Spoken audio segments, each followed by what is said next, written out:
Welcome to the deep dive. You're here because you're curious, you want to get informed efficiently, right? That's the idea. Yeah. We dig into fascinating topics, pull out the key stuff for you. We really try to get to the core of it. And today, well, we're looking at something quite unsettling, actually really bizarre. Yeah. A chapter of British history focusing on this, well, seemingly ordinary stretch of Shingle Beach. It's called the Crumbles. Right, between Eastbourne and Pevensey Bay. I know the area you mean. Exactly. And this spot became the unlikely stage for two completely separate, really shocking murder cases, both in the 1920s. It is strange, isn't it? Two horrific crimes, same isolated place, just a few years apart. It's a chilling coincidence. It really is. We've been looking into the, historical accounts, the details of the crimes, trying to piece it together. Yeah, see what actually happened. So our mission for this deep dive is to get to grips with these Crumbles murders, understand the key facts, the people involved, victims, perpetrators, and the very distinct circumstances of each one. Okay, so where do we start? The first case. Let's start there. Irene Munro, 1920. Right. Irene Munro. She was, 17? A young woman, just 17 years old. Yeah, typist from London. She decided to go to Eastbourne for a holiday, alone. Which was unusual for her, wasn't it? Yeah. Didn't she normally go away with her mother? That's right, usually Edinburgh with her mom. So August 1920, she heads to Eastbourne, stays at 393 Seaside. Okay. And we know she wrote letters home, saying she'd arrived safely, planning to buy gifts, the usual holiday stuff. Her landlady apparently liked her at first. Yeah. Said she was pleasant. Yeah, initially. Mm. But then, just a couple of days in, Irene seemed, sad. Melancholy. Oh. She apparently told the landlady, "My mother wanted me to go to Scotland with her. I should have gone. I wish I'd gone now." Oh, that's heartbreaking knowing what happened next. Isn't it? So then, August 19th, she meets two local men. Jack Field and William Gray. Right. Field was young, 19. Gray was older, 29. And they sort of befriended her, pretended to be friendly. Exactly. Offered to show her around, bought her a drink at a pub, building trust. A deliberate strategy, it sounds like. Seems like it. They arranged to meet her again that afternoon near the Archery Tavern, near Pevensey. Okay. But here's a detail. She told her landlady she was going somewhere else entirely. Hampton Park. So she maybe didn't want her landlady to know she was meeting these men.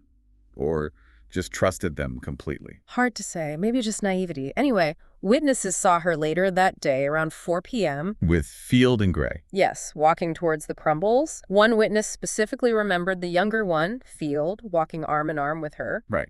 Looks like friendly companions. Nothing sinister on the surface. But then they get to a secluded part of the beach, the Crumbles. Uh-huh. Irene apparently said she was tired, reached for her handkerchief. See, that was the moment. It seems so. Field and Gray apparently exchanged a look. A silent signal. Okay. Then Gray tried to grab her handbag.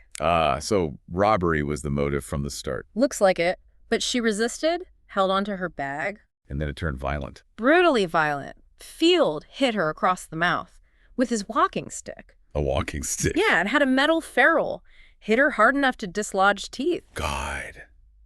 She must have screamed. She did, and Field panicked, shouted something like, "For God's sake, do something." And Gray. He did something horrific. He grabbed this huge ironstone brick, weighing, 32 pounds? 32 pounds, that's massive. But bludgeoned her with it. The injuries were awful. Brain injury. And she didn't die instantly. The reports suggest she might have been alive for up to half an hour after the attack. It's grim. Just terrible. And then what did they do then? They concealed the handbag. Gray took a gold ring off her finger. So her ring too. Yeah, then they just buried her. Hastily. In a shallow grave right there on the shingle. Oh, man. Covered her with her coat and hat. But apparently they didn't do a very good job. One of her feet was left exposed. Exposed, so someone found her quite quickly. The very next day, a 13-year-old boy saw the foot. Oh, imagine seeing that. Poor kid. Yeah. So the police were called. Hailsham, Eastbourne, Scotland Yard got involved too. Investigator George Mercer. And the scene. Was there evidence? Oh, yes. The blood-stained brick, stone was nearby. Shovels, too. Pretty clear what had happened. And the autopsy confirmed the bludgeoning. Confirmed cause of death was brain injury from the blows. Fractured jaw, the teeth, lacerations. But not sexual assault? No, that was ruled out early on. She was menstruating. So the motive seemed purely robbery. Okay, so what about Field and Gray? Did the police find them quickly? Well, the investigation led them to the Albemarle Hotel, where Field and Gray had been right after the murder. Spending the money. Exactly. Barmaids there remembered Billy and Jack, said they'd been broke earlier, then suddenly had cash, buying drinks, flirting. Any other clues? One barmaid noticed Gray's hands were really dirty. He gave some flimsy excuse. Little details like that, they add up, don't they? They often do. Plus, laborers working on the Crumbles remembered seeing Irene with two men. Matching their descriptions. Pretty closely. Older man, younger man. The younger one, they said, had a distinctive walking stick. Dog's head handle. The murder weapon. Well, the initial weapon used to strike her, yeah. Another witness, Frederick Wells, confirmed seeing them. Saw them climb under a fence near the railway line. He later identified both Field and Gray. So, case closed? Not quite. There was a hiccup. The laborers failed to pick them out of an initial identity parade. Really? So they were let go? Briefly, yes. Yeah.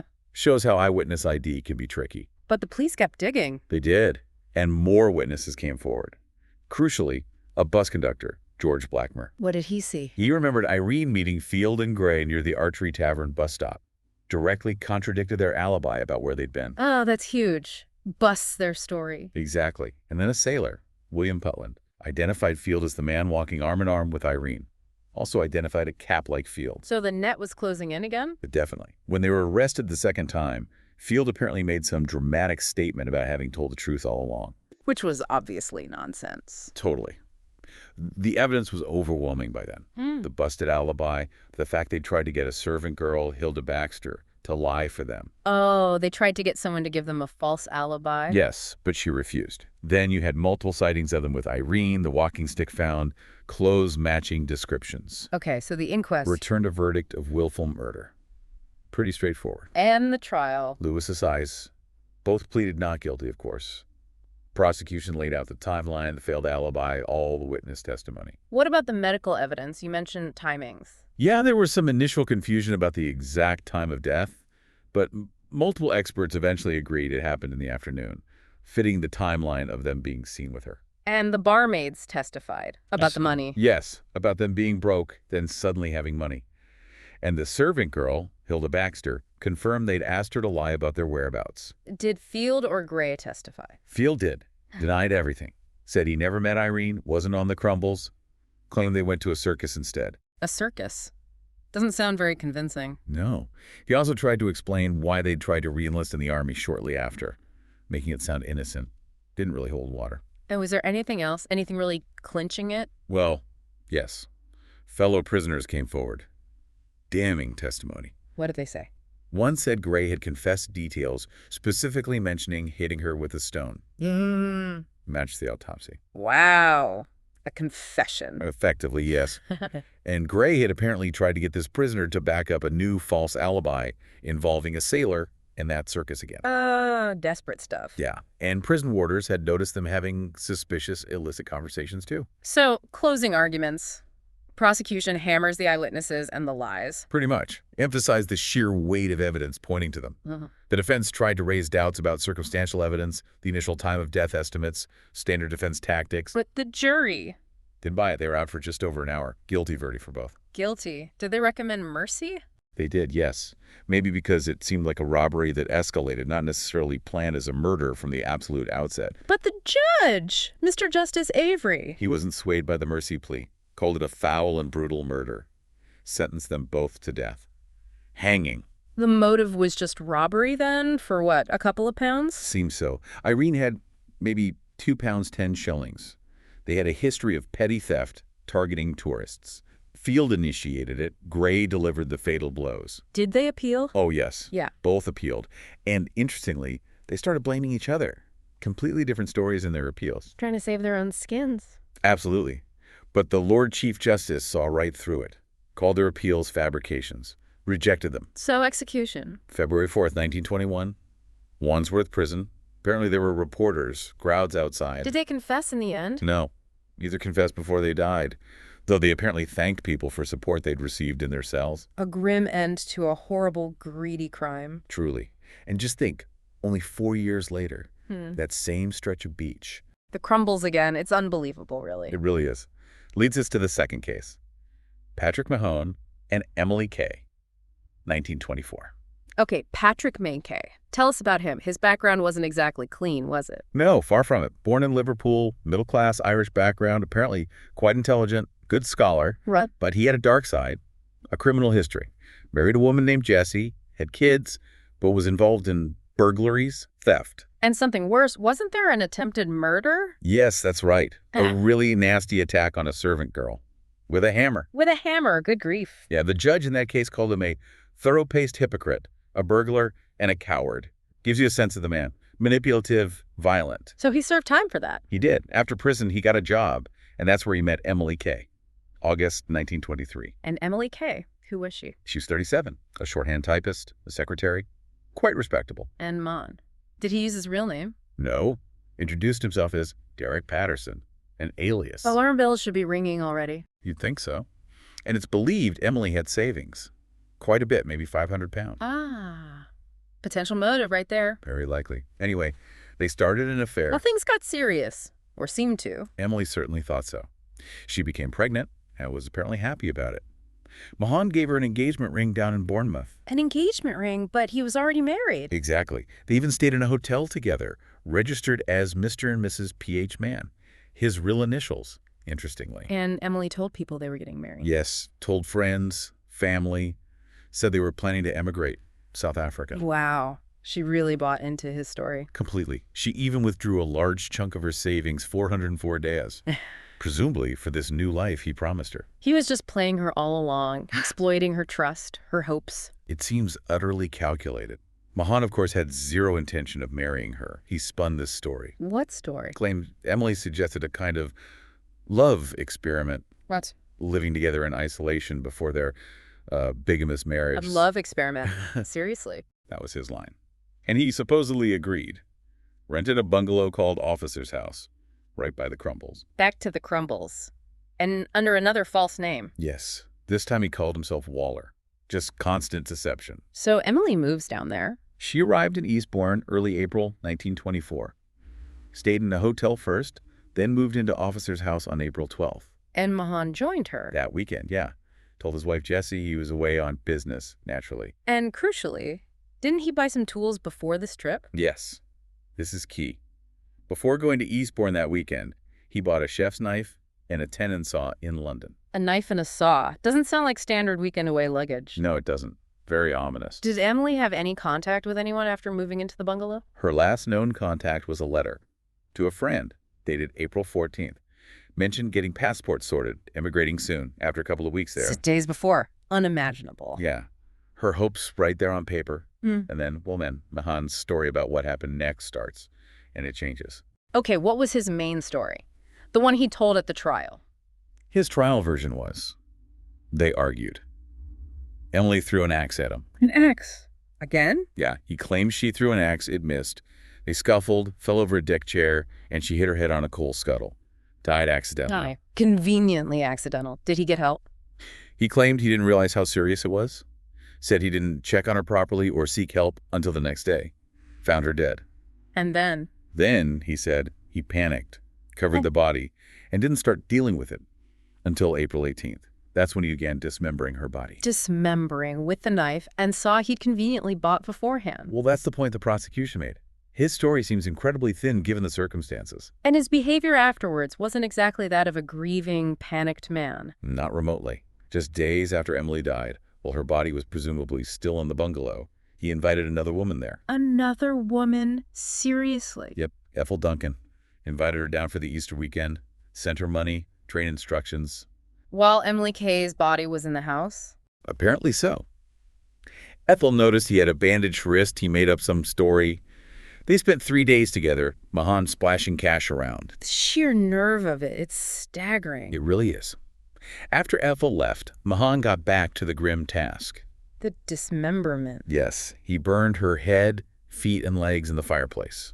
Tried to pulverize the bones. Oh, God, did they find? Her skull fragments were never actually found. Jawbone and teeth were recovered later, though. And the rest of the body. He boiled some parts, severed the arms, the torso, and disposed of some of the boiled remains by throwing them out of a train window. Threw them from a train, the methodical horror of it. It's beyond comprehension, really. So how did he get caught? His wife suspected something. Exactly. Jessie Mahon back in Richmond. She was getting suspicious about his long absences. His stories weren't adding up. So she hired someone. A private detective, John Beard. Good move. Beard found a left luggage ticket in one of Mahon's suits, also a race card. The left luggage ticket? Huh. That was the key. That was the breakthrough. It led Beard to Waterloo Station, to a Gladstone bag, And inside. a knife, Yeah. blood-stained cloth. Beard got it tested, human blood. He went straight to Scotland Yard. Okay, so the police are involved now. Yes, they set up surveillance at Waterloo, waited for Mahon to come back for the bag. And he did. He did. May 2nd.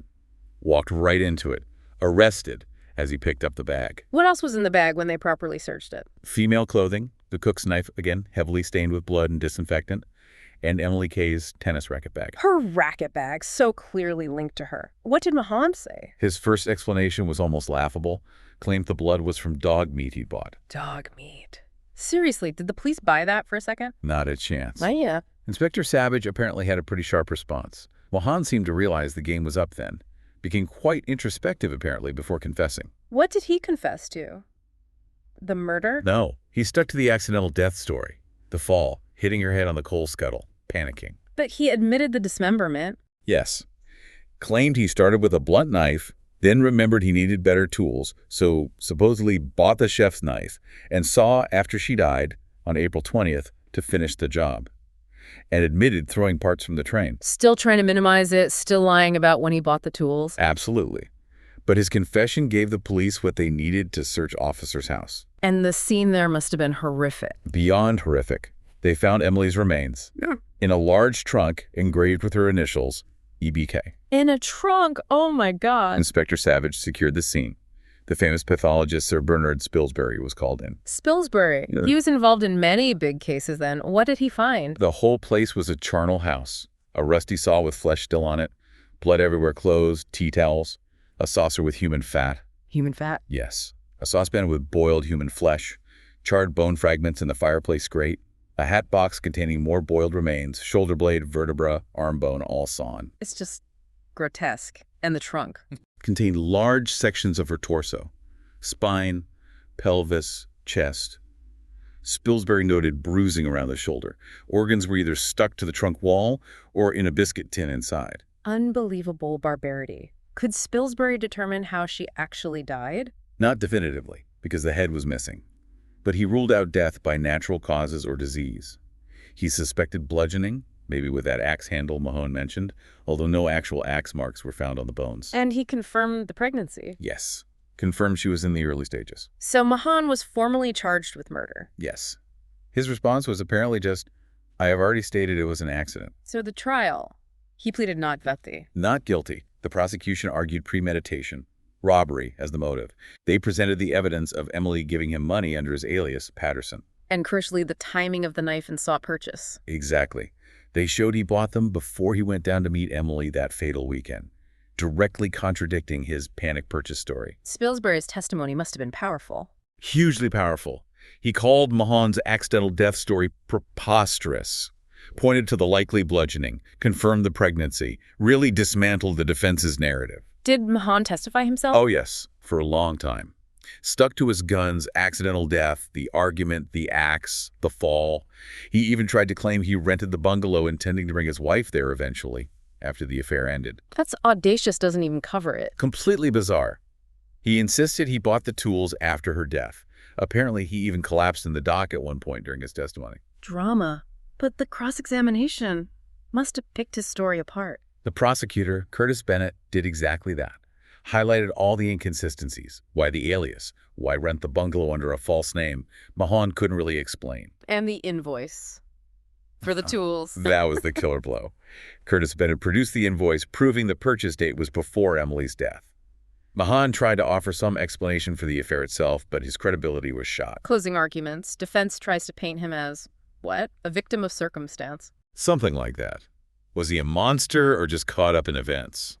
While the prosecution hammered home premeditation, robbery, the need to silence Emily because she was pregnant and knew his real identity. And the jury. Quick deliberation again, guilty. Mahan's reaction. He apparently exploded, shouted at the judge, denounced him. And the judge was? Mr. Justice Avery. The same judge as in the Field and Gray trial. No way. The same judge. The very same. He delivered the death sentence again. Did Mahan appeal this time? He did. Argued the judge had misdirected the jury.